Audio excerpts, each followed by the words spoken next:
Happy Monday to you. Happy Championship Monday to you. It is, of course, time for the Professional Indoor Football League Championship. We are live at the Columbus Civic Center at the Acura of Columbus Sports Desk. The Richmond Raiders in town taking on the Lions with this thing on the line. Yeah, Darren, and ideally the Hogs would actually be off today and tomorrow, but that's not how it played out before the College World Series Championship Series would start on Sunday.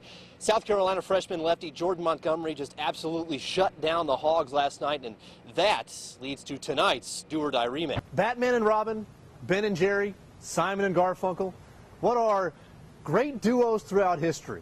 Well, if Auburn wins the national title on Monday night, you're going to have to make room on that list for Gus and Rhett. You're right, this isn't a national championship game, but it is a bowl game and a New Year's Day bowl game at that. Given those facts and what we know about Gus Malzahn as a head coach, really no surprise Auburn's heading into this one full steam ahead. The Hackett Hornets want new football helmets, and they're trying to fill this dumpster to help pay for it. Fill it with what? Well, we get a lot of grills and lawnmowers. What? We get a lot of grills and lawnmowers. Hackett is running a scrap metal fundraiser. Bring your scrap metal, and the team will haul it off and get money for it.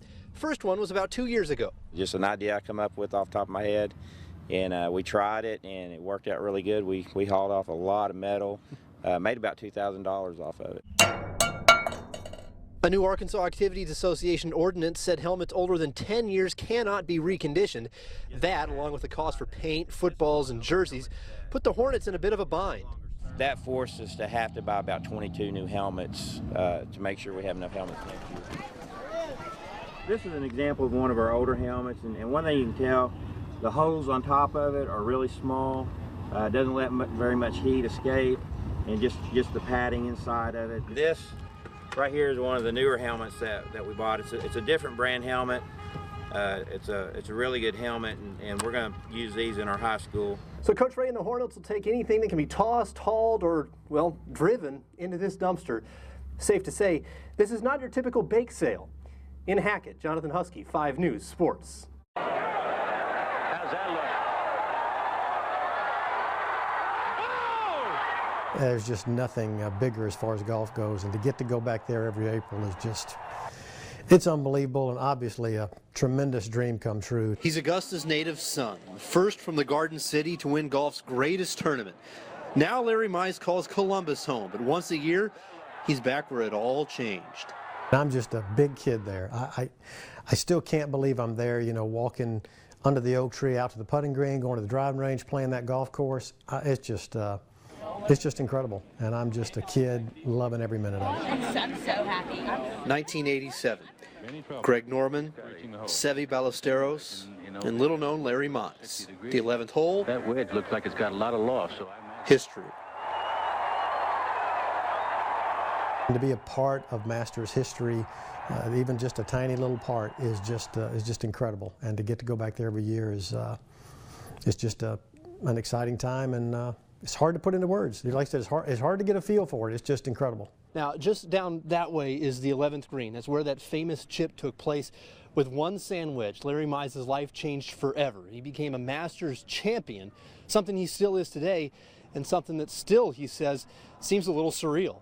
You kind of knew it, but as it sunk in, you say, wow, you know, because they started announcing me on the first tee, 1987 Masters champion Larry Mize. I'm thinking, oh my gosh, you know, I got to get up there and tee it up. So it was a few weeks before it sunk in, and it's still sinking in, actually. Now, don't think Mize is just this side of an honorary starter, though. Nearly 3 decades from his improbable win, he's here to play, y'all. I'm still trying to compete. You know, I want to get in there and get in the mix. I still think I can compete, and that's my whole goal. Words do not do justice. To be in that locker room every year is, well, I can't wait. I can't wait to get there. At Augusta National Golf Club, Jonathan Huskey, News 3 Sports, on your side. It doesn't take long for visitors to realize that Magazine Arkansas is proud of its football team. I think winning a state championship, people started taking notice of our program. On National Signing Day, Skylar McElroy signed with Arkansas Tech, becoming the first player in Magazine history to sign a college football scholarship, but football didn't always appear to be in his future. I've just always loved basketball too, so I don't know, I just realized that football is my sport and I liked it a lot, so why not give it a shot? So when Skylar put his basketball dreams to rest and realized his future was on the gridiron, the question then became, could someone from tiny Magazine, Arkansas have what it takes to play big-time college football? The answer is yes, and Skylar realized that one Friday night his sophomore year when he found himself lined up across from a future Razorback. I pancaked Byron Jones 3 times when we played him, and he was a senior, and he went and started the next year for the Razorbacks. So the recruiters came calling. Head coach Josh Jones helped guide McElroy through the process. Honestly, I wasn't surprised. I was a little surprised that some others didn't. I think, you know, some major D1s might have missed out. If you have the talent to go play ball, they'll find you. It doesn't matter where you are. Where Skylar was a 2A school with a football history that dated back to pre-World War I. There's always people telling me, oh, you're from a smaller school, you won't get noticed by colleges, nobody will look at you, nobody will notice the little 2A people and stuff. I just lift nonstop. I've been lifting every day. I just got out of basketball. I still lifted while I was in basketball. Main thing I do is just lift every day. You know, there's been a lot of players come through, and for him to be the first, that's pretty cool. In Magazine, Jonathan Huskey, 5 News Sports. Time for News 3 Sports. What a way to start the week, huh? It is Championship Monday. Welcome into the Acura of Columbus Sports Desk. The Columbus Lions looking for their first PIFL title in team history, facing the Richmond Raiders for the 3rd time this year. You know, they say beating a team 3 times in a year is tough to do, and it looked like it early. First quarter, it's 9-7 Richmond. Jonathan Bain pumps and then finds Darren Clark in the back of the end zone. Touchdown, 16-7 Raiders. But the Lions come right back. Casey Kaz looking near side, has Terrence Ibagwa on that near side. 14-yard touchdown, and Uno makes it 16-15. Richmond, though, not going away. Second quarter, Bain nearly intercepted, somehow gets through. Herb Jones has it for the 26-yard touchdown. The Raiders go ahead 24-15. Late in the half, now 24-23. Kendrick Perry, they call him Beast Mode because he carried half of Richmond into the end zone with him. Lions have the lead at 30-24. They lead 37-24 at the break and wouldn't look back. Third quarter, Cass to the former Carver Tiger, Jarman Fortson, touchdown, 43-24. Then the backbreaker on the next possession. Bain sacked by Jerry Willis. Ball comes loose. Damian Thornton picks it up and realizes, hey, I can run. Takes it in to make it 50-24, and it was academic from there. Lions win big, 64-38. They are the PIFL champs, and they all said it was because of the jungle. I got to tell you, it was this arena. It was this arena all the way. It was. If this game was in Richmond, I think it's a little different story. I mean, they got great fans, but coming here, there's no way they were going to be denied with the fans we have. I'm glad we winning for the fans like these guys behind me and everyone here, the state after.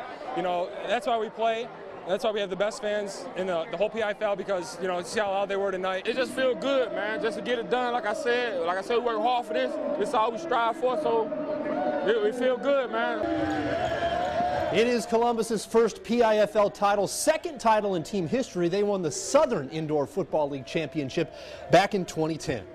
All right, everybody take a deep breath and then strap back in because we are by no means done for the night. The District 8 Little League title also on the line tonight. Northern and Peach squaring off on Northern's home turf. A Peach win, and the title is theirs. Top one. This is a good start. Andrew Albright socks this one the other way. And that's going to carry all the way out of here. A 3-run bomb, and Peach is on top, 3-0. To the third, now 6-4 Peach, but Zach Joyner is on the case. He gets a hold of one and he deposits it in the other side of the fence. 2-run bomb ties the game at 6. I told you to hang on. Top of the 6, 9-7 until Albright again. A 3-run shot puts them ahead 10-9. State tourney bound. Not so fast, my friend. Bottom of the inning. Oh no, the pitch gets away. Connor O'Neill, he comes home. He ties it up. It's 10-all. We go to extras. In the 8th, Frank Davis, little dribbler to the first base line, and O'Neill gonna try to score from second, play at the plate. He's safe. Northern wins 11-10 in 8 innings. That means we have a winner-take-all game 2 tomorrow night. Are you kidding me?